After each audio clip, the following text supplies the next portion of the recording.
क्या आपने कभी सोचा है कि आपके पीर या शेख आपको किन इम्तिहानों से गुजारते हैं? क्या आप तैयार हैं अपने नफ्स, अपनी इज्जत और अपने अरमानों को अल्लाह की राह में कुर्बान करने के लिए? हर मुरीद की जिंदगी में एक ऐसा मोड़ आता है जब दुनिया के सारे सुख और मोह भटकाने लगते हैं और इंसान खुद से सवाल करने लगता है, क्या मैं सच में तैयार हूँ? पीर की निगाह में यह सफर आसान नहीं होता, हर कदम पर परीक्षा होती है। कभी धैर्य की, कभी ईमानी हिम्मत। मुरीद को पहली बार समझ आता है कि नफ्स कितना जोर पकड़ता है। छोटी छोटी इच्छाएं, दुनिया की मोहब्बत और स्वार्थ, ये सब इंसान को अल्लाह की राह से भटका सकते हैं।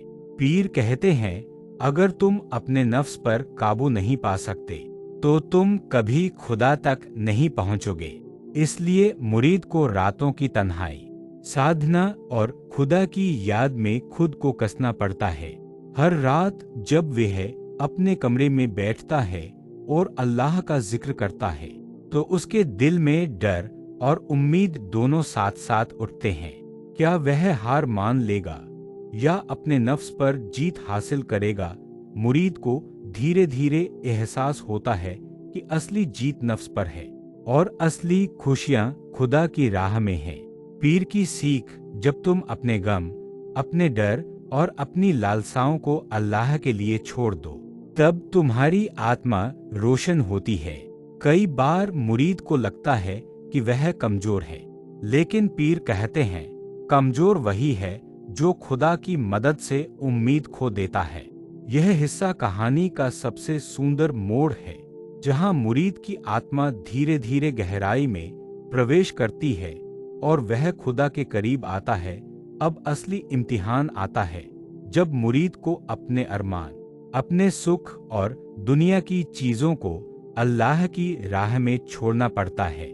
कुछ मुरीद हार जाते हैं, लेकिन कुछ वही होते हैं जो पीर की सीख के साथ चलते हुए अपने नफ्स को रोकते हैं और खुदा की राह में कुर्बानियां देते हैं। हर कुर्बानी, चाहे छोटी हो या बड़ी, मुरीद को नजदीक ले जाती है। पीर कहते हैं, जब तुम अपने लिए नहीं बल्कि खुदा के लिए जीते हो तो दुनिया की कोई ताकत तुम्हें रोक नहीं सकती। इस सफर में मुरीद महसूस करता है कि सच्चा ईमान केवल बातें सुनने में नहीं, बल्कि हर दिन के हर कर्म में खुदा को याद करने में है। अंत में मुरीद समझ जाता है, सच्चा सफर पीर के साथ नहीं, बल्कि अपने नफ्स और खुदा के बीच है। हर मुसीबत, हर परीक्षा और हर दर्द, ये सब सिर्फ उसकी आत्मा को परखने और मजबूत करने के लिए हैं। और जब मुरीद अपने नफ्स, अपनी इज्जत और अपने अरमानों को अल्लाह की राह में कुर्बान करता है तो उसे एक ऐसी शांति मिलती है जो दुनिया की किसी भी चीज में नहीं मिल सकती। इस कहानी का संदेश साफ है, सच्चा मुरीद वही है जो हर परीक्षा में डटे, हर मोड़ पर ईमान बनाए रखे और हमेशा खुदा की राह में अपना नफ्स और अरमान कुर्बान करे। क्या आप तैयार हैं उस सफर के लिए?